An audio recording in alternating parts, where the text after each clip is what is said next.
Welcome to IAC. So important current affairs ఈ వీడియోలో discuss చేద్దాం. సో ఫస్ట్ కరెంట్ అఫైర్ చూద్దాం. The Prince Philip passes away. This news is a very big shock to UK and a very big shock to that world. So ప్రపంచానికి యూకేకి కూడా ఇది చాలా big షాక్గా చెప్పచ్చు. Queen Elizabeth II husband and British longest royal serving person Prince Philip ఆయన నివాసంలో 99 years ఆయనకి నిన్న మరణించారు. So due to some kind of health problems ఆయన నిన్న మరణించారని చెప్పేసి బంకింగ్హామ్ ప్యాలెస్ అఫీషియల్గా అనౌన్స్ చేసింది. సో ఈ నేపథ్యంలో ఒకసారి మనం ప్రిన్స్ ఫిలిప్ గురించి చూద్దాం. ప్రిన్స్ ఫిలిప్ స్వతహాగా గ్రీస్ అండ్ డచ్ ప్రాంతానికి సంబంధించిన వ్యక్తి. అండ్ ఆఫ్టర్ దట్ 1939లో బ్రిటన్ రాయల్ నేవీలో జాయిన్ అయ్యారు. ఈ joined in that Britain royal navy in 1939. దాని తర్వాత వరల్డ్ వార్ II రెండవ ప్రపంచ యుద్ధంలో బ్రిటిష్ రాయల్ నేవీ తరపున సో ఈయన చాలా ఇంపార్టెంట్ బాధ్యతల్ని కూడా చేపట్టారు రెండవ ప్రపంచ యుద్ధంలో. దాని తర్వాత 1947లో క్వీన్ ఎలిజబెత్ IIని మ్యారేజ్ చేసుకున్నారు. ఆ తర్వాత క్వీన్ ఎలిజబెత్ IIకి పరిపాలన విషయంలో ఈయనే ఇంపార్టెంట్గా సహకరించారు. అండ్ ఆఫ్టర్ దట్ ఈయన గురించి తెలుసుకోవాల్సిన ఇంకొక విషయం, 2017లో due to his some kind of health problems, ఆయన యొక్క హెల్త్ ప్రాబ్లమ్స్ వల్ల బ్రిటిష్ రాయల్ సర్వీస్కి ఈయన అక్కడి నుంచి రిటైర్ అయ్యారు 2017లో. This is about prince Philip overall view అని చెప్పచ్చు. అయితే ఇండియాకి బ్రిటన్కి చాలా స్ట్రాంగ్ రిలేషన్షిప్ ఉంది అండ్ చాలా స్ట్రాంగ్ అటాచ్మెంట్ ఉంది. అది బ్రిటిష్ ఒకప్పుడు ఇండియాని రూల్ చేయడం వల్ల కావచ్చు, లేకపోతే ఇప్పుడు present trade and as well as political geographical aspects. అయితే సో ప్రిన్స్ ఫిలిప్ ఇండియాని విజిట్ చేశారా లేదా ప్రిన్స్ ఫిలిప్కి సంబంధించి ఇండియాకి సంబంధించి ఏమైనా స్టేట్మెంట్స్ ఉన్నాయా అనేది చూడాలి.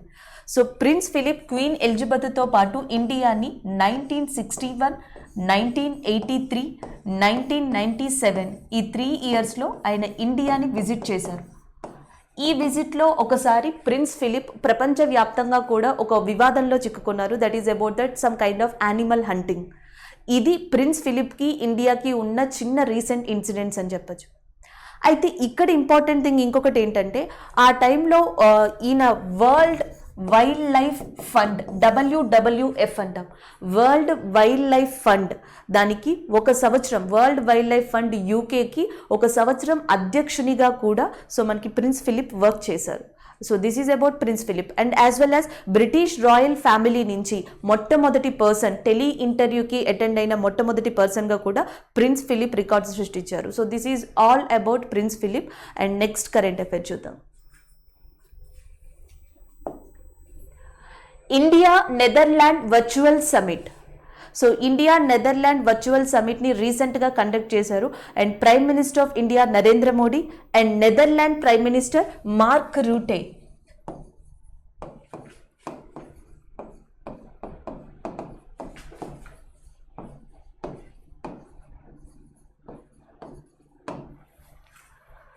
వర్చువల్గా ఈ కాన్ఫరెన్స్ని కండక్ట్ చేశారు. అయితే ఈ కాన్ఫరెన్స్లో ముఖ్యంగా వీళ్ళు 2 నుంచి 3 విషయాలు ఇండియాకి అండ్ యాజ్ వెల్ యాజ్ నెదర్లాండ్స్కి సంబంధించిన జాగ్రఫికల్, పొలిటికల్, ఎకనామికల్ ఆస్పెక్ట్స్ గురించి డిస్కస్ చేశారు. సో దీంట్లో హైలైట్గా నిలిచింది, చాలా న్యూస్ పేపర్స్ హైలైట్గా చేసింది దేన్ని అంటే, India and Netherland prime ministers are agreed strategic partnership on water. So నీటికి సంబంధించి కొన్ని స్ట్రాటజిక్ విధానాలని Netherland and as well as India ఒక ఒప్పందాన్ని కుదుర్చుకున్నాయని చెప్పారు. సో దీనికి గల రీజన్ ఏంటి అనేది మనం ఒకసారి చూద్దాం. జనరల్గా మీరు నెదర్లాండ్ కనుక చూస్తే, సో నెదర్లాండ్కి ఇటు సైడ్ అంటే ఇది మీకు ఈస్ట్ వస్తుంది.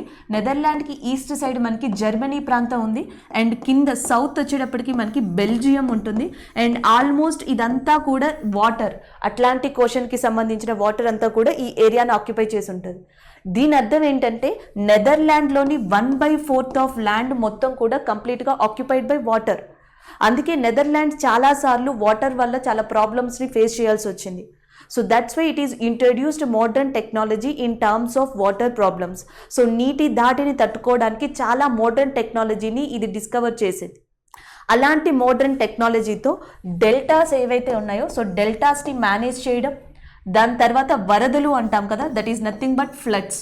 సో ఫ్లడ్స్ కంట్రోల్ చేయడం, నెక్స్ట్ డీసాలినైజేషన్, సముద్రపు వాటర్ని ఎట్లా యూజ్ చేయాలి, water budget, water management. So ఇవన్నీ కూడా నెదర్లాండ్స్ చాలా హై డెవలప్డ్ టెక్నాలజీతో ఈ ప్రాబ్లమ్స్ అన్నిటిని సాల్వ్ చేసింది. ఇప్పుడు ఈ టెక్నాలజీని, ఇలాంటి ఇన్నోవేటివ్ మోడర్న్ పద్ధతుల్ని నెదర్లాండ్ ఏ కంట్రీతో షేర్ చేసుకోబోతుందంటే ఇండియా. సో దీనికి వీళ్ళంటూ ఒక పేరు పెట్టడం జరిగింది. ఆ పేరు వచ్చేసి మనకి Diwali. So Diwali is a strategic partnership between that Netherlands and India. Already నెదర్లాండ్స్కి ఇంకొక పేరేంటో మీకు తెలుసు. ఇది వరకు నెదర్లాండ్స్ని డచ్ అని కూడా పిలిచేవాళ్ళు. So here D for Dutch and I for India, W for water.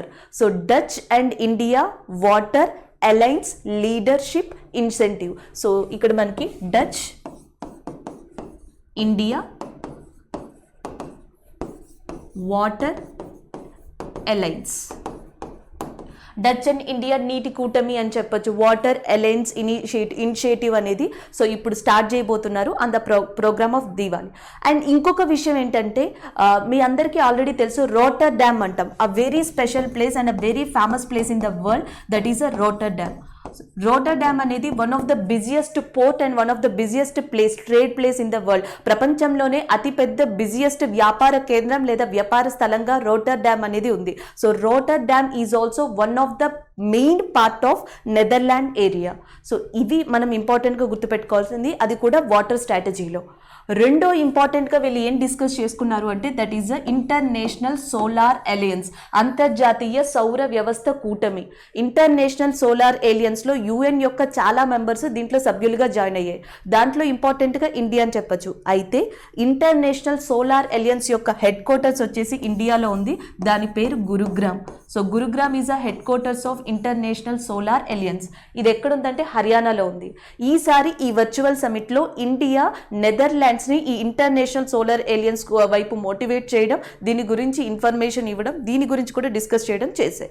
ఇక థర్డ్ ఏం మాట్లాడుకున్నారు, థర్డ్ ఏం చర్చించుకున్నారు అంటే, and that is more probably about Indo European leadership summit. ఈ నెల అంటే మనకి మే 2021లో అంటే ఈ సంవత్సరంలో మే మంత్లో ఇండో యూరోపియన్ లీడర్ సమిట్ అనేది జరగనుంది. సో ఆ సమిట్ గురించి కూడా ఇక్కడ చర్చించుకోవడం జరిగింది. ఎందుకంటే Netherlands is the one of the country in the European continent. European ఖండానికి సంబంధించి నెదర్లాండ్ కూడా ఒక కంట్రీ కాబట్టి ఆ సమావేశం అంటే ఇండో యూరోపియన్ లీడర్ సమావేశం జరగక ముందరే సో నెదర్లాండ్ ఇండియాలో వర్చువల్ సమిట్ని కండక్ట్ చేయడం, సో దీంట్లో ఇవి డిస్కస్ చేసుకోవడం ఇండియాకి ఒక రకంగా అడ్వాంటేజ్ అని కూడా చెప్పొచ్చు. So this is all about Netherlands and India virtual summit. అయితే ఇక్కడ మనం ఏం గుర్తుపెట్టుకోవాలి, ఆల్రెడీ మీకు తెలుసు Mark Rutte is a Prime Minister of Netherlands. Rotterdam is one of the important place in that Netherlands area. ఇంకొక ఇంపార్టెంట్ థింగ్ నేను గుర్తుపెట్టుకోవాలి, ఇంటర్నేషనల్ సోలార్ అలయన్స్ అనేది ఏదైతే ఉందో so international solar alliance headquarters is in Gurugram. ఇంకొకటి ఏంటంటే Indo European leader summit of 2021 ఎక్కడ జరగనుందంటే Portugal. And the summit will be held in that May month in which place, that is a Portugal area. And ఇంకొకటి Netherland యొక్క capital కూడా గుర్తుపెట్టుకోవాలి, Amsterdam.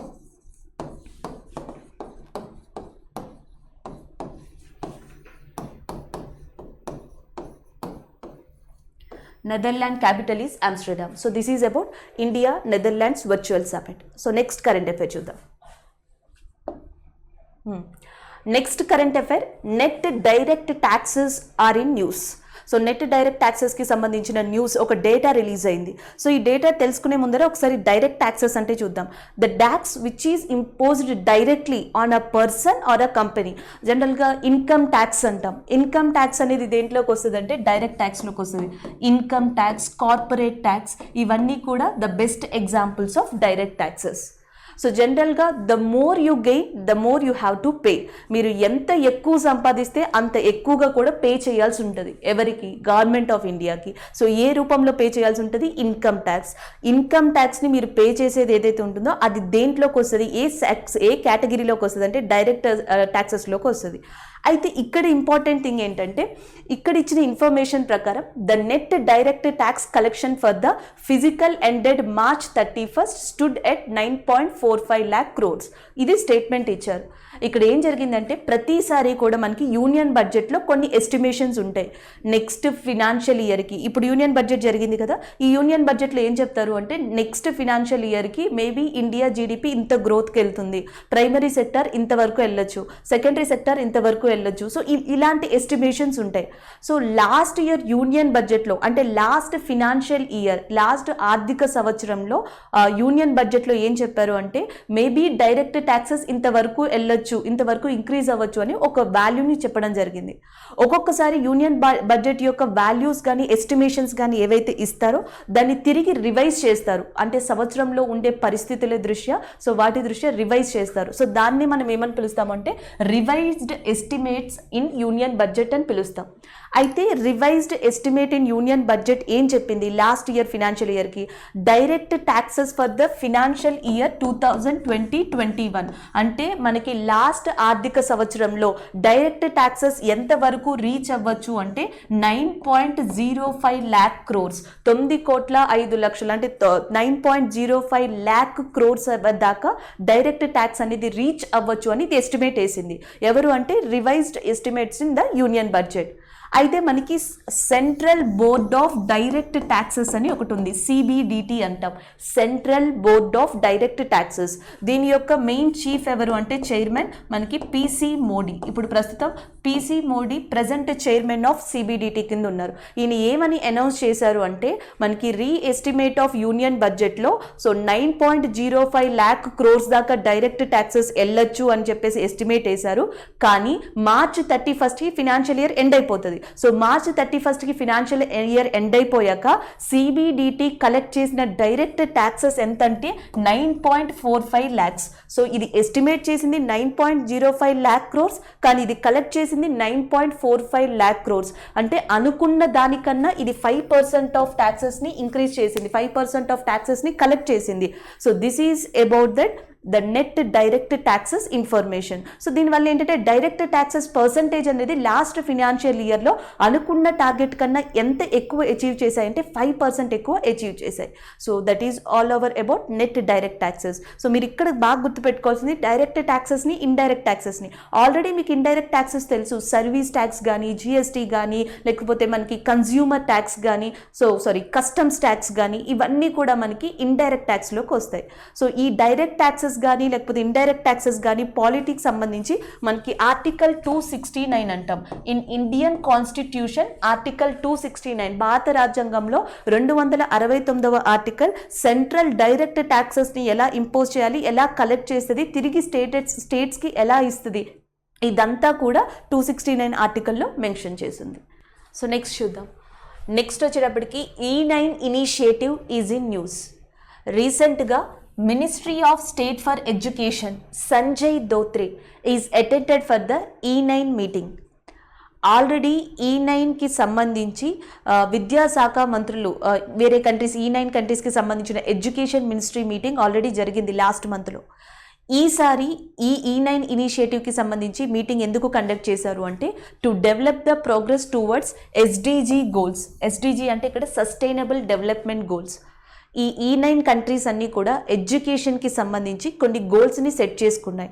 ఆ గోల్స్ని 2030 కల్లా సాధించాలి, 2030 అనేది టార్గెట్ ఏరియా సాధించాలి. దానికి సంబంధించిన వాటి గురించి చర్చించడానికి ministry of state for education Shri Sanjay Dhotre ఈ మీటింగ్కి అటెండ్ అయ్యారు. So that's why it is in news. అసలు ఫస్ట్ E9 కంట్రీస్ చూద్దాం, తర్వాత దీని గురించి మాట్లాడదాం. E9 కంట్రీస్లో ముఖ్యంగా ఆల్రెడీ తెలుసు, ఇక్కడ ఆల్రెడీ మీకు ఉంది 9 అని, ఎడ్యుకేషన్ ఫర్ దట్ 9 కంట్రీస్ అని ఇక్కడ అర్థం. సో ఈ 9 కంట్రీస్ ఏంటంటే already one of the countries ఇండియాతో పాటు దాని చుట్టుపక్కల ఉన్న కంట్రీస్ పాకిస్తాన్ అండ్ ఇంకొకటి వచ్చేసి బంగ్లా అండ్ ఇంకొకటి ఇండోనేషియా అండ్ చైనా. ఇటు సైడ్ ఉన్నవన్నీ కూడా India, Pakistan, Bangla, Indonesia, China. So next Africa నుంచి Nigeria and next Brazil, Mexico. So Nigeria, Brazil, Mexico, India, Pakistan, Bangladesh, Indonesia, China ఈ 9 కంట్రీస్ కలిసి E9 కింద ఏర్పడ్డాయి. ఎందుకు అంటే వీటి గోల్ ఏంటి అంటే వీటి goal is nothing but Vidya, education, development. ఈ E9 కంట్రీస్ యొక్క మెయిన్ ఇంపార్టెన్స్ ఏంటంటే ప్రపంచంలో అత్యధిక జనాభాలో ఎక్కువ జనాభా ఈ కంట్రీస్లోనే ఎక్కువగా ఉన్నారు. సో నెక్స్ట్ ఇంకొకటి 30% ఆఫ్ వరల్డ్ ఓవరాల్ జీడిపి ఈ కంట్రీసే డిస్ట్రిబ్యూట్ చేస్తున్నాయి. 70% ఆఫ్ లిటరసీ అనేది ఈ కంట్రీస్లో కనిపిస్తుంది. సో అందుకని ఈ కంట్రీస్ కనుక ఎడ్యుకేషన్ పరంగా డెవలప్ అయితే వరల్డ్లో చాలా డెవలప్మెంట్ కనిపిస్తుంది. And especially Asian and African కాంటినెంట్లో కూడా చాలా డెవలప్మెంట్ కనిపిస్తుంది అని ఈ 9 కంట్రీస్ అనేవి ఫామ్ అయ్యాయి. ఈ 9 కంట్రీస్ కూడా ఎప్పుడు ఫామ్ అయ్యాయి అంటే 1993లో న్యూఢిల్లీ కేంద్రంగా ఏర్పడడం జరిగింది. అయితే ఇవి ఎప్పటి నుంచో కొన్ని ప్రోగ్రామ్స్ని సెట్ చేసుకుంటూ వస్తున్నాయి. 2021 వచ్చేటప్పటికి ఫస్ట్ టైం ఈ 9 ఎడ్యుకేషన్ మినిస్టర్స్ మీటింగ్ జరిగింది. దానికి union education minister and Pokhriyal Nishank ఆయన అటెండ్ అయ్యారు దీనికి. దాని తర్వాత next second meeting SDG goals కోసం జరిగింది. దానికి సంజయ్ ధోత్రే అటెండ్ అయ్యారు. ఈ మీటింగ్ గురించి మాట్లాడదాం. సో దీంట్లో గోల్స్ అంటున్నాం కదా, సస్టైనబుల్ డెవలప్మెంట్ గోల్స్ ఏంటంటే ఒకటి సపోర్ట్ టు ద టీచర్స్కి సపోర్ట్ ఎట్లా ఇవ్వాలి, రెండోది ఇన్వెస్ట్మెంట్ స్కిల్స్ని ఎట్లా పెంచాలి, ఇన్వెస్ట్మెంట్ ఆఫ్ స్కిల్స్, మూడోది వచ్చేసి మనకి డిజిటలైజేషన్ ఎలా చేయాలి, డిజిటలైజేషన్ ఎట్లా పెంచాలి, టీచర్స్కి ఎలా సపోర్ట్ ఇవ్వాలి, టీచర్స్ని స్టూడెంట్స్ని ఎలా ఒక ప్లాట్ఫామ్కి తీసుకురావాలి, and as well as next investment skills ఎట్లా పెంచాలి, వీటి మీద ముఖ్యంగా ఈ సమావేశం జరిగింది. వీటినే సస్టైనబుల్ డెవలప్మెంట్ గోల్స్గా 2030 కల్లా అచీవ్ చేయడం అనేది ఈ 9 కంట్రీస్ యొక్క ముఖ్య ఉద్దేశం. అయితే ఇక్కడ ఇంకా గుర్తుపెట్టుకోవాల్సిన ఇంపార్టెంట్ థింగ్స్ ఏంటంటే సంజయ్ ధోత్రే ఈ మీటింగ్లో కొన్ని ఇంపార్టెంట్ పాయింట్స్ని మాట్లాడారు. ఆ ఇంపార్టెంట్ పాయింట్స్ ఏంటంటే ఇండియా ఆల్రెడీ ఎడ్యుకేషన్లో చాలా డిజిటలైజేషన్ని ఇప్పటికే సాధించింది. ఆల్మోస్ట్ అంటే పాండమిక్ కన్నా ముందరే, కరోనాకి ముందరే ఆల్మోస్ట్ ఇండియాలో డిజిటలైజేషన్ స్టార్ట్ అయింది. 1 ప్లాట్ఫామ్ 1 డిజిటల్ ఇండియా అని చెప్పేసి ఒక ప్రోగ్రామ్ని కూడా స్టార్ట్ చేశారు. సో దాని ప్రకారం ఎడ్యుకేషన్లో చూసుకుంటే ఫస్ట్ వన్ దీక్ష అనే ప్రోగ్రామ్ని స్టార్ట్ చేశారు. దీక్ష అంటే ఇక్కడ అర్థం digitalization and for that knowledge sharing, digitalization infrastructure for that knowledge sharing అనే ప్రోగ్రామ్ని దీక్ష అనే ప్రోగ్రామ్తో స్టార్ట్ చేశారు. తర్వాత నెక్స్ట్ వచ్చేసి మనకి ఏవైతే స్మార్ట్ పెన్స్ ఉంటాయో స్మార్ట్ పెన్స్ని డిస్ట్రిబ్యూట్ చేయడం, ప్రధానమంత్రి ఈ మిత్ర అనే ప్రోగ్రామ్ని స్టార్ట్ చేయడం, ఇలా డిజిటలైజేషన్ పరంగా ఇండియా చాలా ప్రోగ్రామ్స్ని ఇప్పటికే స్టార్ట్ చేసింది అని సంజయ్ ధోత్రే చెప్పడం జరిగింది. అంటే మీరు ప్రధానమంత్రి ఈ విద్య కానీ లేకపోతే దీక్ష ఎబ్రివేషన్ కానీ ఇలాంటి వాటిని ఎక్కువగా తరువుగా చూసుకోవాలి. ఎందుకంటే he mention in the platform of E 9 countries కాబట్టి. And union education minister Ramesh Pokhriyal Nishank, and next మనకి state education minister Sanjay Dhotre, and India is one of the member in E 9 countries. ఈ 9 కంట్రీస్ మొట్టమొదటిగా 1993 ఢిల్లీలో సమావేశం జరిగినప్పుడు ఎస్టాబ్లిష్ అయ్యాయి. ఈ సంవత్సరం 2 డిఫరెంట్ మీటింగ్స్ జరిగాయి. అయితే ఈ సస్టైనబుల్ డెవలప్మెంట్ గోల్స్కి ఇంకొక సంస్థ కూడా హెల్ప్ చేస్తుంది. ఆ సంస్థ వచ్చేసి మనకి UNESCO. So UNESCO is also indirectly helping to achieve sustainable development goals in 2030. 2030కి సస్టైనబుల్ డెవలప్మెంట్ గోల్స్ని అచీవ్ చేయడం కోసం ఒక ఇంటర్నేషనల్ ఆర్గనైజేషన్ సంస్థ ఈ 9 కంట్రీస్కి సహాయం అందిస్తుంది. So that is UNESCO. And దీని యొక్క హెడ్ క్వార్టర్స్ వచ్చేసి మనకి ఎక్కడ ఉందంటే Paris. So next current affair చూద్దాం. Next current affair, Chushul is in news. So Chushul is one of the place in India. అదొక ప్లేస్ ఇండియాలో, అది న్యూస్లో ఉంది. ఎందుకు న్యూస్లో ఉందంటే రీసెంట్గా 11th table conference of Indian military commanders and Chinese military commanders takes place in the Chushul place area. ఈ చుసూల్ ఏరియాలో ఇండియన్ మిలిటరీ కమాండర్స్కి అండ్ చైనీస్ మిలిటరీ కమాండర్స్కి మధ్య 11వ సమావేశం అనేది జరిగింది. అయితే రీసెంట్ దీనికి సంబంధించిన అఫీషియల్ స్టేట్మెంట్స్ ఏవి బయటికి పాస్ కాలేదు. బట్ ఇక్కడ సమావేశం జరిగిందన్న న్యూస్ అయితే ఒకటి మనకి రావడం జరిగింది. అసలు ఇది దేనికి అనేది ఒకసారి చూద్దాం. అంటే ఇక్కడ సంబంధించి ఏం మాట్లాడుకున్నారు అనేది మనకి ఇంతగా వివరంగా తెలియదు కాబట్టి we all only discuss about the Chushul place. ఒకసారి చుసూల్ ప్లేస్ చూద్దాం. యాక్చువల్లీ ఈ ప్లేస్ని లడాక్ ఏరియా అంటాం. ఆల్రెడీ మీకు తెలుసు, this is a Ladakh area, this is a Jammu and Kashmir. అయితే లడాక్ ఏరియాకి ఎగ్జాక్ట్గా మీరు గుర్తుపెట్టుకోవాల్సింది ఏంటంటే ఈస్ట్ సైడ్ మనకి చైనా ఏరియా ఉంది. అండ్ చైనా ఎస్పెషల్లీ టిబెట్ ప్రాంతం. అయితే ఈస్ట్ సైడ్ ఆఫ్ లడాక్లోనే ఇక్కడ మనకి చుసూల్ అనే ప్రాంతం ఉంది. అంటే చుసూల్ అనేది మనకి దేనికి దగ్గరలో ఉందంటే లైన్ ఆఫ్ యాక్చువల్ కంట్రోల్, వాస్తవ ఆధీన రేఖ దగ్గర గల ప్రాంతంలో ఈస్టర్న్ లడాక్లో చుసూల్లో ఈ సమావేశాలు జరిగాయి. ఈ సమావేశాల్లో ఏం మాట్లాడుకున్నారు అంటే ముఖ్యంగా వివాదాస్పద ప్రాంతాల గురించి మాట్లాడుకున్నారు. అంటే ఇండియాకి చైనాకి మధ్య వివాదాస్పద ప్రాంతాలు ఏమున్నాయి? ఒకటి అకసాయి చిన్, అకసాయి చిన్ అనే ప్రదేశం ఎప్పటి నుంచో ఇండియాకి చైనాకి చాలా వివాదాస్పదమైన ప్రాంతం. అయితే దీంట్లో ఉన్న డెస్పాంగ్ ప్లెయిన్స్ అని చెప్పేసి దీని గురించి మాట్లాడుకోవడం జరిగింది. ఈ డెస్పాంగ్ ప్లెయిన్స్లో మావంటే మావని, ఈ ప్రదేశం మాది అని చెప్పేసి కొన్ని డిస్కషన్స్ అనేవి ఈ రౌండ్ టేబుల్ కాన్ఫరెన్స్లో నిర్వహించారు. దాని తర్వాత నెక్స్ట్ వచ్చేసి కొన్ని హాట్ స్ప్రింగ్ ఏరియాస్ అనేవి ఈ లైన్ ఆఫ్ యాక్చువల్ కంట్రోల్ గుండా ఉన్నాయి. ఆ హాట్ స్ప్రింగ్ ఏరియాస్ గురించి మాట్లాడుకున్నారు. దాని తర్వాత మీకు ఆల్రెడీ తెలుసు గాల్వాన్ వ్యాలీ, గాల్వాన్ లోయ. యాక్చువల్గా 2020లో కరోనా ఒక హైలైట్ న్యూస్ అయితే ఇండియాలో ఇండియా చైనా వివాదాస్పద ప్రదేశాలు ఒక హైలైట్గా నిలిచాయి. ఆల్మోస్ట్ న్యూస్లో ఈ రెండే ఎక్కువగా ప్యారల్గా మనకు కనిపించాయని చెప్పచ్చు. ఎస్పెషల్లీ లడాక్ ఏరియా దగ్గర అక్సాయి చిన్, Depsang plains, next hot springs, ఈ గల్వాన్ వ్యాలీ, ఇంకొక లేక్ ఉంది. ఆ లేక్ పేరు ప్యాంగాంగ్ లేక్. ఇవన్నీ కూడా లడాక్కి చైనాకి మధ్య వివాదాస్పద ప్రదేశాలు. ఈ ప్రదేశాల గురించి ఈ రౌండ్ టేబుల్ సమావేశంలో చుసూల్ అనే ఏరియాలో ఈ రెండు మాట్లాడుకున్నాయి. అయితే మనం ఇంకేం చూడాలి, ఈ ప్రదేశాలు కాకుండా ఇంకేమి వివాదాస్పద ప్రదేశాలు ఉన్నాయంటే ఆల్రెడీ మీకు తెలుసు అరుణాచల్ ప్రదేశ్ దగ్గర కూడా మనకు ఒక వివాదాస్పద ప్రదేశం ఉంది. దాని పేరు మనకి దిపు ఏరియా. సో అరుణాచల్ ప్రదేశ్ దగ్గర ఉన్న దిపు ఏరియా కూడా మాదంటే మాదని చెప్పేసి ఇండియా చైనా వివాదాస్పదంలోకి దిగాయి. So that is one of the important thing. So next current affair. Next one, Ken Betwa river linking project. So Ken Betwa river linking project is in news. So అసలు ఎందుకు న్యూస్లో ఉంది, ఫస్ట్ ప్రాజెక్ట్ ఏంటో చూద్దాం. ఇక్కడ మీరు ఆల్రెడీ చూడొచ్చు, దెర్ ఈజ్ అ మ్యాప్. మీకు విజిబుల్ కాకపోతే, సో మధ్యప్రదేశ్ ఏరియాలో we have a 2 important rivers are there. One is a Ken and second one is a Betwa. మధ్యప్రదేశ్లో 2 ఇంపార్టెంట్ రివర్స్ ఉన్నాయి, కెన్ అండ్ బెట్వా. అయితే ఈ 2 రివర్స్ని ఇంటర్లింక్ చేసి ఒక ప్రాజెక్ట్ని కన్స్ట్రక్ట్ చేద్దాం అనుకుంటున్నారు. అది కూడా ఇంటర్లింక్ ఎలా చేస్తారంటే కెన్ దగ్గర ఉన్న అధిక పర్సంటేజ్ ఆఫ్ వాటర్ని బెట్వా వైపు తరలిస్తారు. The water which is excessed in that Ken river will be transfer to the Betwa. ఎట్లా? డ్యామ్స్ కానీ బ్యారేజెస్ కానీ కట్టి. ఆ డ్యామ్స్ ఏంటంటే 1 దుదాన్ డ్యామ్ అని, 2 Kotha barrage, 3 Bina complex multipurpose project. So Bina complex multipurpose project, Kotha barrage and next Daudhan dam, ఇలాంటి వాటిని కన్స్ట్రక్ట్ చేసి సో కెన్ బెట్వా రివర్స్ని ఇంటర్లింక్ చేస్తారంట. So that is in news. అయితే ఇది దేంట్లో భాగం అంటే నేషనల్ రివర్ లింకింగ్ ప్రాజెక్ట్ అని మనకు ఒకటి ఉంది, నేషనల్ వాటర్ లింకింగ్ ప్రాజెక్ట్. అయితే ఇది ఆల్రెడీ చాలా సంవత్సరాల క్రితమే ప్రపోజ్ చేశారు, కానీ స్టేట్స్ విషయం వల్ల, వేరే గవర్నమెంట్స్ విషయం వల్ల ఇది జరగలేదు. సో ఇనీషియల్గా అంటే national water project initial project కింద, ఆ పథకం యొక్క ఇనీషియల్ ప్రాజెక్ట్ కింద భారతదేశంలో మొట్టమొదటిగా స్టార్ట్ కాబోతున్న ప్రాజెక్టే కెన్ బెట్వా ఇంటర్లింకింగ్ ప్రాజెక్ట్.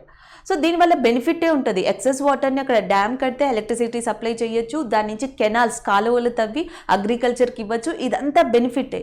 కానీ ఎందుకు న్యూస్లో ఉందంటే సోనియా గాంధీ రీసెంట్గా ఒక స్టేట్మెంట్ని పాస్ చేశారు. మీరు కెన్ బెట్వా రివర్ లింకింగ్ ప్రాజెక్ట్ని చెయ్యండి, కానీ ఇక్కడ ఏదైతే డ్యామ్స్ అండ్ ప్రాజెక్ట్స్ కడుతున్నారో వాటి డైరెక్షన్ని, వాటి స్ట్రక్చర్ని మార్చండి అని ఆమె అడుగుతుంది. ఎందుకు అడుగుతుంది అంటే due to Panna tiger reserve. ఎగ్జాక్ట్గా ఈ కేన్కి ఆనుకుని, ఈ కేన్కి దగ్గరగా మనకి మధ్యప్రదేశ్లో ఇంపార్టెంట్ ఏరియా ఉంది, పన్నా ఏరియా. ఇది Panna national park, tiger reserve, biosphere కూడా. అయితే ఇక్కడ ఇంపార్టెంట్ థింగ్ ఏంటంటే ఒకవేళ మీరు ఇట్లా డ్యామ్ని కడితే కనుక ఇక్కడ ఉన్న పన్నా టైగర్ రిజర్వ్ అనేది నష్టపోతుంది. సో దానివల్ల ఈ ప్రాంతం అంతా దెబ్బతింటుంది.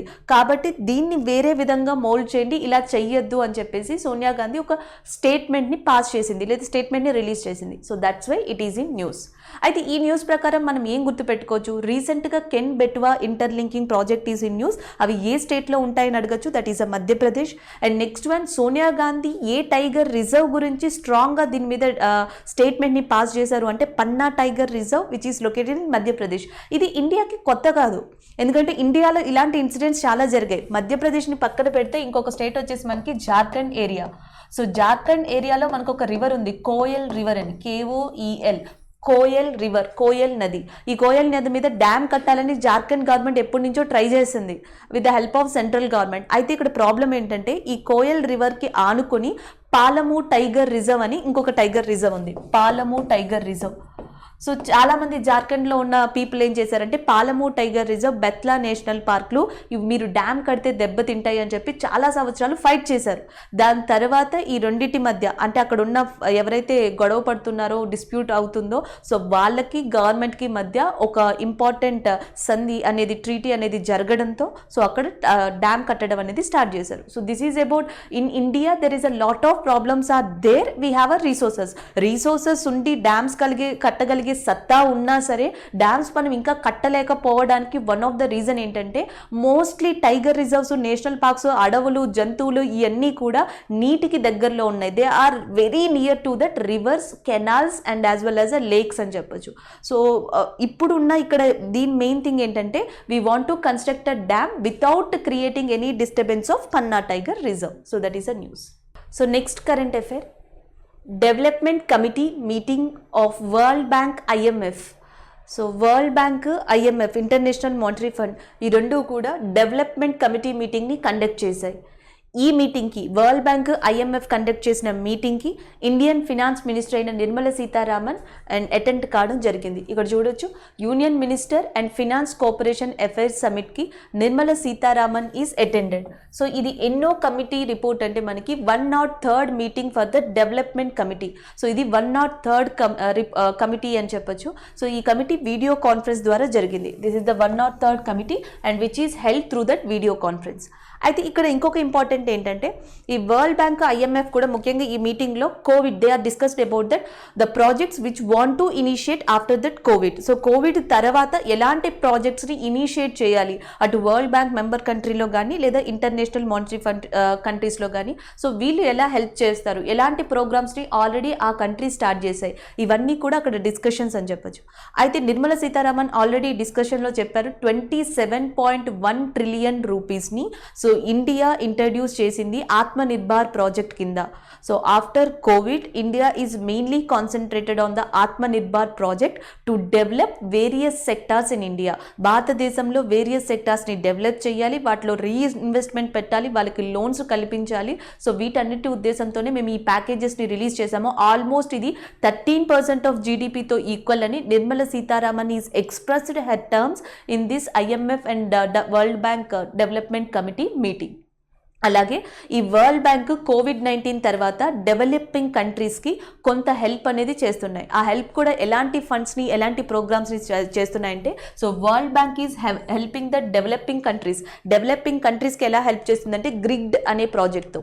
Grid is nothing but so supporting green, resilient and inclusive development. So మనకి saving lifes and livelihoods while supporting green, resilient and inclusive development, GRID అనే ప్రోగ్రామ్తో world bank is helping developing countries, especially the major members of world bank after that COVID-19. So this is about the development committee meeting of world bank and IMF. Already మీకు తెలుసు international monetary fund గురించి మనం recent current అఫైర్స్లో discuss చేసుకున్నాం. దానికి 190 countries ఉన్నాయని మెంబర్స్గా, and as well as Andorra అనేది కొత్త కంట్రీగా ఇంటర్నేషనల్ మానిటరీ ఫండ్లో చేరిందని. ఇంటర్నేషనల్ మానిటరీ ఫండ్ చైర్మన్గా ఇప్పుడు ప్రస్తుతం మనకి క్రిస్టలీనా జార్జియోవా వర్క్ చేస్తున్నారు. And IMF headquarters Washington DCలో లొకేట్ అయ్యి ఉంది. So we are already discussed about it. So next current affair, Veerni award is in news. So Veerni award న్యూస్లో ఉంది. ద్యుతి చంద్, సో ద్యుతి చంద్ రీసెంట్గా వీర్నీ అవార్డ్ని అందుకున్న పర్సన్. సో ఫస్ట్ మనం వీర్నీ అవార్డ్ చూద్దాం, తర్వాత ద్యుతి చంద్ గురించి మాట్లాడతాం. వీర్నీ అవార్డ్ని ఏ ప్రభుత్వం ఇస్తుంది అంటే ఛత్తీస్గఢ్. సో ఎవ్రీ ఇయర్ కూడా ఛత్తీస్గఢ్ గవర్నమెంట్ వీర్నీ అనే అవార్డ్ని ఇస్తుంది. సో దేనికోసం అంటే ఎస్పెషల్లీ చాలా డిఫరెంట్ ఏరియాస్లో స్పోర్ట్స్, ఇంక్లూడింగ్ స్పోర్ట్స్ కూడా, క్రీడలు లేకపోతే వివిధ విభాగాల్లో పర్సన్స్ చేసిన కృషికి గాను ఛత్తీస్గఢ్ గవర్నమెంట్ వీర్నీ అనే అవార్డ్ని ఇస్తుంది. 2020లో లాక్డౌన్ కారణంగా ఈ అవార్డ్స్ని ఇవ్వలేదు. సో ఈ నెల 2021 ఈ మంత్లో అంటే ఏప్రిల్ మంత్లో ఈ వీర్నీ అవార్డుని ఇవ్వనుంది. సో దీంట్లో వన్ ఆఫ్ ద పర్సన్గా నిలిచింది ద్యుతి చంద్. సో ద్యుతి చంద్ నేమ్ని మీరు ఖచ్చితంగా ఆల్మోస్ట్ ఇయర్ ఎండింగ్ దాకా గుర్తుపెట్టుకోవాల్సి ఉంటుంది. ఎందుకంటే ఈ ఇయర్లో ఎవ్రీ మంత్లో there is a possibility Dutee Chand name ఉండడానికి. ఎందుకంటే she is the one of the person who is selected for that Tokyo ఒలింపిక్స్కి సెలెక్ట్ అయిన పర్సన్స్లో వన్ ఆఫ్ ద పర్సన్. అయితే ఈమె గురించి కూడా ఒకసారి చూద్దాం. సో ద్యుతి చంద్ రీసెంట్గా జకర్తా ఏషియన్ గేమ్స్లో సిల్వర్ మెడలిస్ట్. సో ఆమె సిల్వర్ మెడల్ని గెలుచుకుంది జకర్తా గేమ్స్లో. అండ్ దాంతోపాటు వరల్డ్ యూనివర్సిటీ గేమ్స్ జరిగాయి. ఎక్కడ జరిగాయంటే ఇటలీలో. So in Italy world university games జరిగితే దాంట్లో గోల్డ్ మెడల్ని గెలుచుకున్న స్ప్రింటర్, ఇండియా స్ప్రింటర్ ఎవరు అంటే ద్యుతి చంద్. 100 మీటర్స్ రేస్ని 11.32 సెకండ్స్లో కంప్లీట్ చేసిన వ్యక్తి. అయితే ఇక్కడ ఇంకొక ఇంపార్టెంట్ థింగ్ ఏం గుర్తుపెట్టుకోవాలంటే it's a good initiative. So ఇండియాలో వీళ్ళు ఎంత స్ప్రింటర్స్ ఎంత ఫాస్ట్గా పరిగెడుతున్నారో అంతే ఫాస్ట్గా విమెన్స్ లిస్ట్ కూడా ఒలింపిక్స్లో ఇంక్రీజ్ అవుతూ ఉంది. యాక్చువల్గా ఇండియాలో టాప్ 3 స్ప్రింటర్స్ ఫస్ట్ పర్సన్ మనకి పీటీ ఉషానే గుర్తొస్తుంది. So PT Usha is the first person in India who represented that Olympics in that sprinter race in 1984 Olympic games.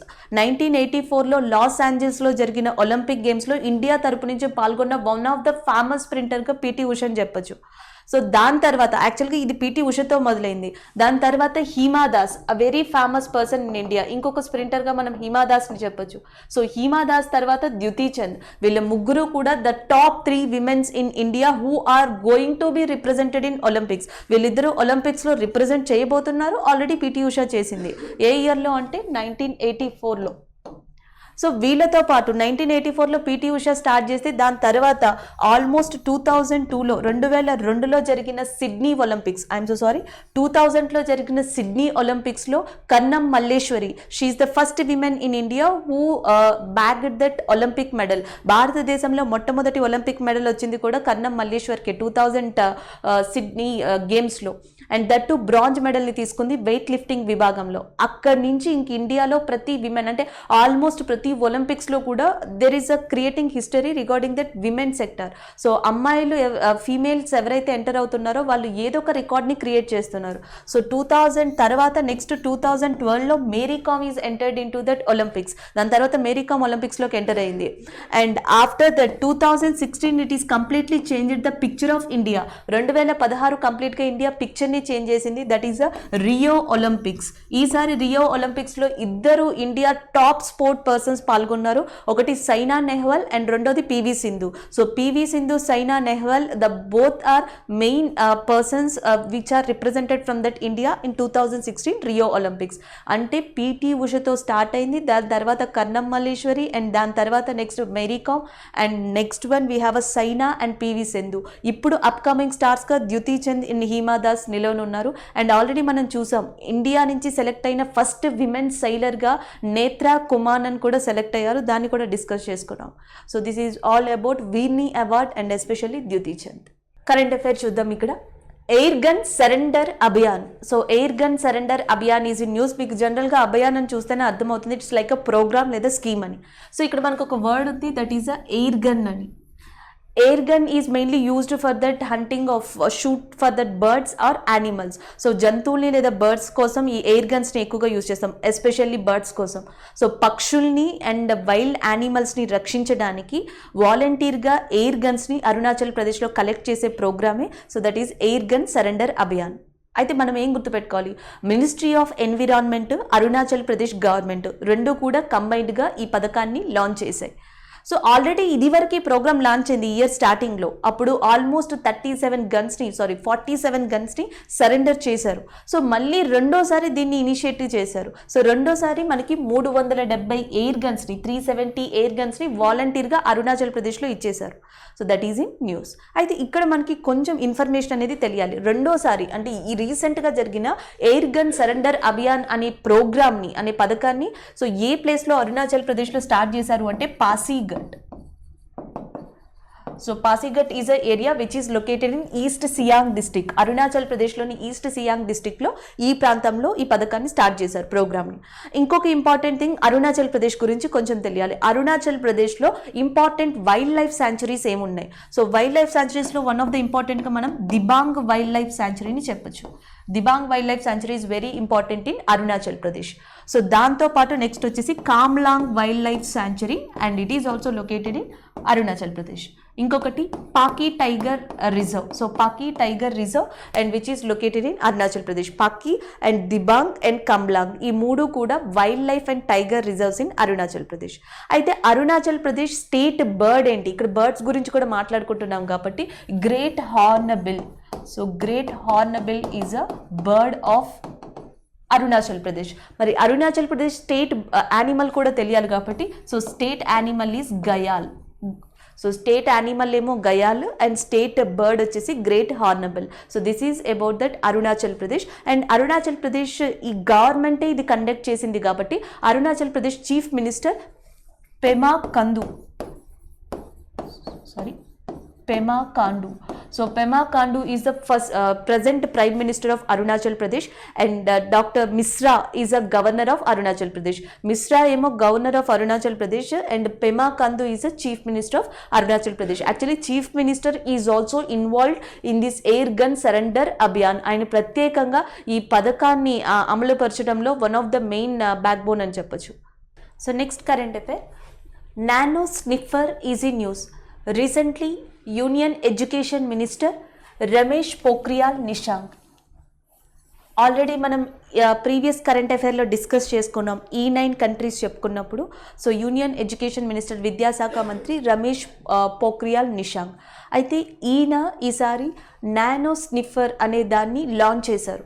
యాక్చువల్గా నానో స్నిఫర్ అనేది మనకి ETD కింద రికగ్నైజ్ చేస్తాం. ETD. So ETD is nothing but explosive trace detector. So ఏవైతే పేలుడు పదార్థాలు అంటాం కదా, పేలుడు పదార్థాలని ట్రేస్ చేసి డిటెక్ట్ చేసే డివైసే మనకి nano sniffer. It is a micro sensor, world's first micro sensor based thing. So ప్రపంచంలోనే మొట్టమొదటి మైక్రో సెన్సార్ డివైస్ ఇది నానో స్నిఫర్ అనేది. సో ఎక్స్ప్లోజివ్స్ని ట్రేస్ చేసి డిటెక్ట్ చేయడంలో, అది కూడా 10 సెకండ్స్లో. It will detect in 10 seconds. 10 సెకండ్స్లో దానిని డిటెక్ట్ చేసే కెపాసిటీ ఈ నానో స్నిఫర్కి ఉంది. 100% it is manufactured by that Indian own technology. భారతదేశం తన యొక్క సొంత టెక్నాలజీని హెల్ప్ తీసుకొని నానో స్నిఫర్ని మ్యానుఫ్యాక్చర్ చేసింది. దీన్ని మ్యానుఫ్యాక్చర్ చేసిన వాళ్ళు మెయిన్గా ఉన్నది ఎవరు అంటే మనకి IIT Bombay. So IIT Bombay బేస్కి చెందిన వాళ్ళు ఈ ETD నానో స్నిఫర్ని ఇంట్రడ్యూస్ చేశారు. అయితే ఈ IIT Bombay persons IIT Delhi ఇంకా కొన్ని ఆఫ్ షూట్ కంపెనీస్ హెల్ప్ తీసుకొని సో ఈ నానో స్నిఫర్ అనే దాన్ని డెవలప్ చేశారు. ఇక్కడ మనం ఏం గుర్తుపెట్టుకోవచ్చు అంటే నానో స్నిఫర్ అనే టెక్నాలజీని అసలు ఇంట్రడ్యూస్ చేసిన మొట్టమొదటి మెయిన్ కాంట్రిబ్యూట్ చేసిన వాళ్ళు ఎవరంటే IIT బాంబే వాళ్ళు. దీన్ని లాంచ్ చేసింది ఎడ్యుకేషన్ మినిస్టర్ రమేష్ పోఖ్రియాల్ నిశాంక్. దీనిని ఎక్స్ప్లోజివ్ ట్రేస్ డిటెక్టర్ అంటాం. అంటే పేలుడు పదార్థాలని విత్ ఇన్ ద 10 సెకండ్స్లో ట్రేస్ చేసి డిటెక్ట్ చేసేది. అండ్ యాజ్ వెల్ యాజ్ దీనికి ఆడియో వీడియో రెండింటినీ కూడా ఇది విజిబుల్ చేయగలదు. అలాంటి ఫెసిలిటీని కూడా దీనికి ఇవ్వడం జరిగింది. అండ్ ఇది మేజర్గా 2 టైప్స్ ఆఫ్ ఎక్స్ప్లోజివ్స్ని రికగ్నైజ్ చేస్తుంది. ఒకటి మిలిటరీ బేస్డ్ ఎక్స్ప్లోజివ్స్ని, 2 హోమ్ మేడ్ ఎక్స్ప్లోజివ్స్ని TNT అంటాం, trinitrotoluene. So trinitrotoluene కూడా RDX లాంటిదే, పేలుడు పదార్థం లాంటిదే. అది యాక్చువల్గా చాలా చిన్న మోతాదుతో నార్మల్గా తయారు చేయొచ్చు. TNT లాంటి దాన్ని, RDX లాంటి దాన్ని, మిలిటరీ హోమ్ మేడ్ ఎక్స్ప్లోజివ్స్ పేలుడు పదార్థాన్ని ఇండియా మ్యానుఫ్యాక్చర్ చేసిన నానో స్నిఫర్ అనే micro sensor within the 10 సెకండ్స్లో కనిపెట్టగలదు అని చెప్పేసి ఈ న్యూస్లో ఇవ్వడం జరిగింది. సో నెక్స్ట్ కరెంట్ అఫైర్ చూద్దాం. Next one, Sandhya Rasakatla and Yogeshwari Rani is in news. యాక్చువల్గా వీళ్ళిద్దరూ కూడా భారతదేశంలోని 2 మైనింగ్ విభాగాల్లో manager and as well as manager level, deputy manager level దానికి అపాయింట్ అయ్యారు. అయితే వీళ్ళ అపాయింట్మెంట్ అనేది ఒక న్యూస్ అయితే, భారతదేశంలో మొట్టమొదటి మహిళా మేనేజర్గా అండర్ గ్రౌండ్ మైన్కి అపాయింట్ అయిన పర్సన్గా సంధ్యా రసకట్ల ఒక రికార్డ్ సృష్టించారని చెప్పాలి. సో ఈమె గురించి ఫస్ట్ డిస్కస్ చేద్దాం. సంధ్యా రసకట్ల.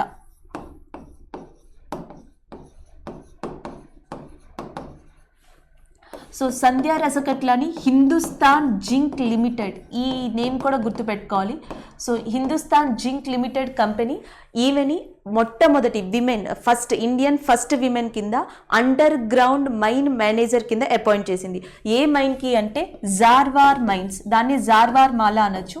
సో జార్వార్ మైన్స్కి మొట్టమొదటి మహిళా మేనేజర్గా అపాయింట్ కానుంది. ఈ జార్వార్ మైన్స్ అనేవి ప్రస్తుతం ఏ రాష్ట్రంలో ఉన్నాయంటే దట్ ఈజ్ ఇన్ రాజస్థాన్. ఇది మనకి న్యూస్. అయితే ఇక్కడ ఇంపార్టెంట్గా కూడా చూడాల్సింది ఏంటంటే దట్ ఈస్ అ జార్వార్ మైన్స్ని కూడా చూడాలి. Zawar mines are the one of the oldest mines in the world. ప్రపంచంలో ఉన్న అతి పురాతన మైన్స్లో one of the oldest mines కింద జార్వార్ మైన్స్ని చెప్పచ్చు. ఇంకొకటి ఏంటంటే ఇండియాలోనే చాలా ప్రీషియస్ మెటల్స్ అంటాం, లేకపోతే మినరల్స్ అనండి. One is a gold and second one silver and third one is a diamond. Gold obviously south ఇండియాలో ఎక్కువగా దొరుకుతుంది అండ్ నెక్స్ట్ డైమండ్ వచ్చేసి మధ్యప్రదేశ్ లాంటి ప్రాంతాల్లో. సో సిల్వర్ భారతదేశంలో ఎక్కువగా దొరికేది జార్వార్లో, వెండి అంటాం కదా. So silver mines are more in that Zawar area. Silver, zinc and as well as lead, ఇవి ఇక్కడ మైనింగ్ చేసేది. ఇలాంటి అండర్ గ్రౌండ్ మైన్కి ఈసారి అపాయింట్ అయిన manager that to first women in India, the first manager and Sandhya Rasakatla. Next ఇంకొక పర్సన్ని చూద్దాం. So ఇంకొక పర్సన్ వచ్చేసి మనకి Yogeshwari Rani. So Yogeshwari Rani is also appointed as a manager level, అంటే deputy manager level in that Hindustan Zinc Limited company. Hindustan Zinc Limited కంపెనీనే so మనకి యోగేశ్వరి రాణిని కూడా డిప్యూటీ లెవెల్ మేనేజర్ కింద అపాయింట్ చేసింది. అయితే ఈమెని అపాయింట్ చేసిన మైన్ ఏది అంటే కయాంద్ mine. Actually Kayad mine and Zawar mine రెండు రాజస్థాన్లోనే. అంటే ఒక హిస్టారికల్ మూమెంట్, ఒక హిస్టారికల్ క్రియేషన్ అని చెప్పాలి. ఎందుకంటే ఇప్పటిదాకా ఫీమేల్స్లో ఇట్లా మేనేజర్ అండ్ డిప్యూటీ మేనేజర్ లెవెల్కి వెళ్ళిన వాళ్ళు లేరు. అండ్ దట్ టు రాజస్థాన్లోని ఈ రెండు ఇంపార్టెంట్ మైన్స్లో సో వీళ్ళే మొట్టమొదటిగా ఈ రికార్డ్ని అచీవ్ చేయబోతున్నారు. So that is about Kayad mine. Kayad mine కూడా దేనికి ఫేమస్ అంటే it is also famous for zinc and lead. ఈ రెండు కూడా మనకి రాజస్థాన్ కంట్రీలోనే ఉన్నాయి, సారీ రాజస్థాన్ స్టేట్లోనే ఉన్నాయి. ఇంకొక ఇంపార్టెంట్ థింగ్ మనం గుర్తుపెట్టుకోవాల్సింది హిందుస్థాన్ జింక్ లిమిటెడ్. ఇనీషియల్గా హిందుస్థాన్ జింక్ లిమిటెడ్ భారతదేశం యొక్క పబ్లిక్ సెక్టార్ కంపెనీనే. అయితే 2003లో 2003లో అటల్ బిహారీ వాజ్పేయి సార్ టైంలో డిజిన్వెస్ట్మెంట్ ప్రోగ్రామ్ జరిగింది ఇండియాలో. ఆ డిజిన్వెస్ట్మెంట్ ప్రోగ్రాంలో భాగంగా ఈ హిందుస్థాన్ జింక్ లిమిటెడ్ని వేదాంత ప్రైవేట్ లిమిటెడ్ కంపెనీకి ఇవ్వడం జరిగింది, సెల్ చేయడం జరిగింది. So right now Vedanta Private Limited subsidiary కింద ఉన్నది ఏది అంటే Hindustan Zinc Limited. So this is all about appointments and the places also. ఇక్కడ మైనింగ్స్ గురించి చెప్పుకున్నాం కాబట్టి one is a Zawar and second one is అ కయాంద్. అయితే ఇండియాలోనే చాలా డీపెస్ట్ మైన్ సౌత్ ఇండియాలో ఉంది. India's deepest mine is a Kolar. Already మీకు తెలుసు కోలార్ అనేది ఎక్కడుందో. So that is in Karnataka. It is very famous for gold. భారతదేశంలో అతి లోతైన మైనింగ్ పాయింట్ లేదా మైన్ అనేది మనకి కోలార్ ఏరియా. సో ఇక్కడ న్యూస్ వచ్చేసి me and ma book easy news. ప్రముఖ actor, famous actor Divya Dutt. So ఆమె ఫస్ట్ డెబ్యూ బుక్ అది మీ అండ్ మా అనే బుక్. సో దీన్ని పబ్లిష్ చేస్తున్న సంస్థ ఏది అంటే Penguin Random House publications. So Penguin Random House publication బ్రిటన్కి సంబంధించిన సంస్థ. సో అది మీ అండ్ మా అనే బుక్ని ఎవరైతే దివ్యా దత్ రచించారో సో అది పబ్లిష్ చేయనుంది. So that is about book of the me and Ma. Next one BAFTA award is in news. So మనకి బాఫ్టా అవార్డ్ని ఇచ్చేది ఎవరు అంటే British Academy of Film and Television Arts. British Academy for Television Arts అనే సంస్థ BAFTA అవార్డ్ని ఇస్తుంది foreign లాంగ్వేజెస్కి, అంటే other than English language foreign లాంగ్వేజెస్కి ఈ అవార్డ్ని ఇవ్వడం జరుగుతుంది. ఈసారి ఈ బాఫ్టా అవార్డ్ని and that to BAFTA fellowship అవార్డ్ని యాంగ్లీ అనే పర్సన్కి ఇవ్వనున్నారు. Ang Lee is a Taiwan person. ఈయన తైవాన్ కంట్రీకి చెందిన వ్యక్తి, producer and as well as a director. So ఈయనకి BAFTA Ang Lee with a fellowship award 74th అవార్డ్ని ఇవ్వనున్నారు ఈ ఏప్రిల్ మంత్లో. So that is in news. అలాగే దీనికి వన్ ఆఫ్ ద ప్రెజెంటర్గా ఈ అవార్డ్స్ని ఇచ్చే దాంట్లో వన్ ఆఫ్ ద ప్రెజెంటర్గా ప్రియాంక చోప్రా కూడా సో దీంట్లో పార్టిసిపేట్ చేయనున్నారు. So this is also about BAFTA, regarding BAFTA award. So next current affair, Shaurya Diwas. So recently Narendra Modi and Amit Shah, Home Minister Amit Shah, celebrated the Central Reserve Police Force Shaurya Divas. CRPF every year కూడా 9th Waller day అంటాం. అక్కడ చూడొచ్చు మీరు, Waller day లేదా శౌర్య దివాస్ని 9th ఏప్రిల్న every year కూడా celebrate చేస్తారు, యాక్చువల్గా recognise చేస్తారు. ఎందుకు ప్రతి సంవత్సరం ఏప్రిల్ 9th వాలర్ డే అనేది సిఆర్పిఎఫ్ జరుపుతుంది అంటే ఆ small incident which is happen in 1965. 1955 సంవత్సరంలో మనకి Sardar area, Sardar post which is located in run of Kutch area దగ్గర గుజరాత్లో సర్దార్ పోస్ట్ అనే ప్రాంతంలో పాకిస్తాన్ ఆర్మీని సిఆర్పిఎఫ్ దళాలు ఎదుర్కొన్నాయి. ఆల్మోస్ట్ చాలా మందిని అటాక్ చేయడం జరిగింది. ఆ ఇన్సిడెంట్లో సిఆర్పిఎఫ్కి చెందిన 6 జవాన్లు చనిపోయారు. అలాగే పాకిస్తాన్కి చెందిన కొంతమంది ఆర్మీ పీపుల్ని పట్టుకోవడం జరిగింది. ఈ ఇన్సిడెంట్స్ అన్నీ అప్పుడు జరిగాయి. సిఆర్పిఎఫ్ పాకిస్తాన్ వాళ్ళు ఇండియాలోకి ఎంటర్ అవ్వకుండా సర్దార్ పోస్ట్ దగ్గర 1965లో ఎదుర్కొన్నందుకు గాను సో వాళ్ళ యొక్క బ్రేవ్నెస్కి ఈ వాలార్ డే అనే దాన్ని 9th ఏప్రిల్న రికగ్నైజ్ చేసింది government. So this is about that Shaurya Diwas. అయితే సో మనకి ఈ సిఆర్పిఎఫ్ గురించి కూడా తెలియాలి. సో సిఆర్పిఎఫ్ ఎస్టాబ్లిష్ అయింది 1939, 1939లో ఎస్టాబ్లిష్ అయింది. దీని హెడ్ క్వార్టర్స్ వచ్చేసి మనకి ఎక్కడుందంటే Delhi. CRPF headquarters is in Delhi. So ప్రతి బార్డర్ సెక్యూరిటీ ఫోర్స్కి కానీ సిఆర్పిఎఫ్కి కానీ ఆర్మీకి కానీ ఒక ట్యాగ్ లైన్ ఉంటుంది. సో మన సిఆర్పిఎఫ్కి ట్యాగ్ లైన్ వచ్చేసి సర్వీస్ అండ్ లాయాలిటీ అనేది tag line. Service and loyalty is a tag line of CRPF. And ఇంకొక ఇంపార్టెంట్, ప్రస్తుతం మనకి డైరెక్టర్ జనరల్ సిఆర్పిఎఫ్ డైరెక్టర్ జనరల్గా ఉన్నది ఎవరంటే Kuldeep Singh. So Kuldeep Singh is a present director general of CRPF. So మనం head క్వార్టర్స్ని గుర్తుపెట్టుకోవాల్సి ఉంటుంది. Tag line service and loyalty.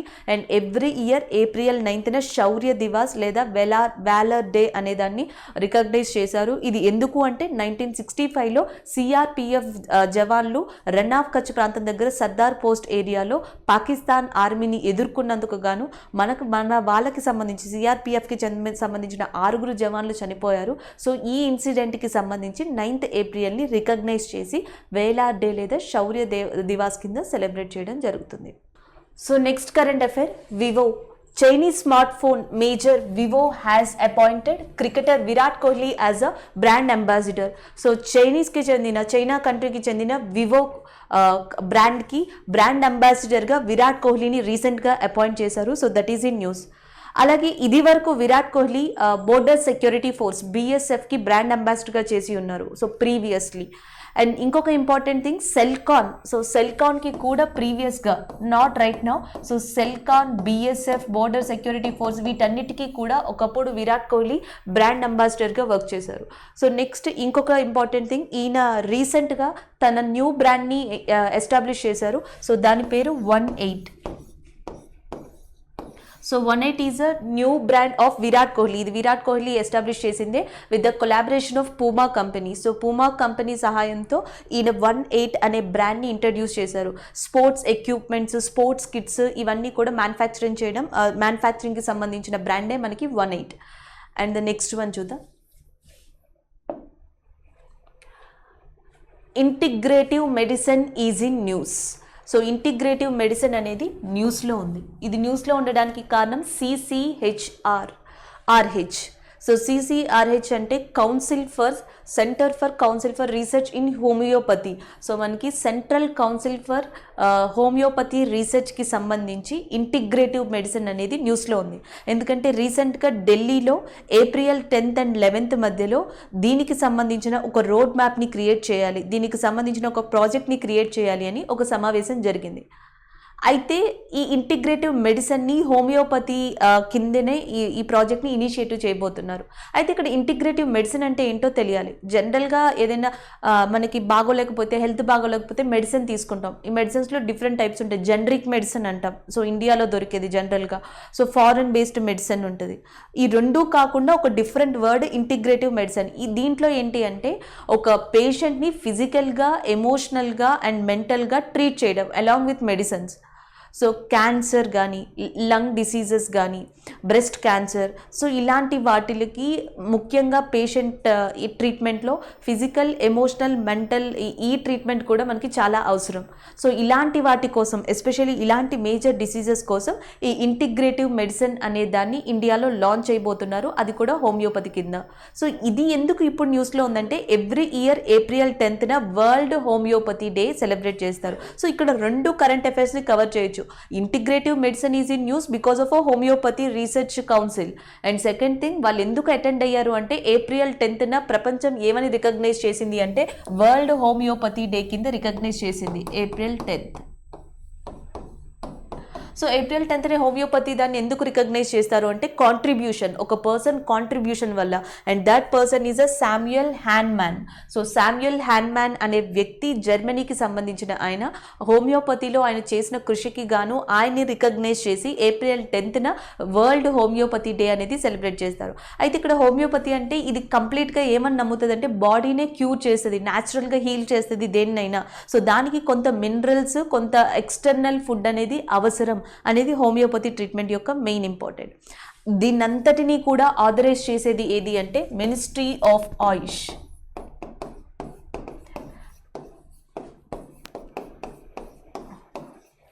అంటే ఇక్కడ ఇంపార్టెంట్ ఏంటంటే ఇంటిగ్రేటివ్ మెడిసిన్ కానీ, వరల్డ్ హోమియోపతి డే కానీ, ఈ ప్రాజెక్ట్ కానీ ఇవన్నీ ఎవరి కంట్రోల్లో ఉంటాయి? CCRH కానీ అంటే మినిస్ట్రీ ఆఫ్ ఆయుష్ ఆధ్వర్యంలో ఉంటాయి. A ఫర్ ఆయుర్వేదం and Y for yoga, U for Unani and S for Siddhi, H for homeopathy. So that is about AYUSH. So ఈ ఆయుష్ కింద ఈ ప్రాజెక్ట్స్ అనేవి చేపట్టడం జరుగుతుంది. సో నెక్స్ట్ కరెంట్ అఫైర్ చూద్దాం. Next current affair digital currency.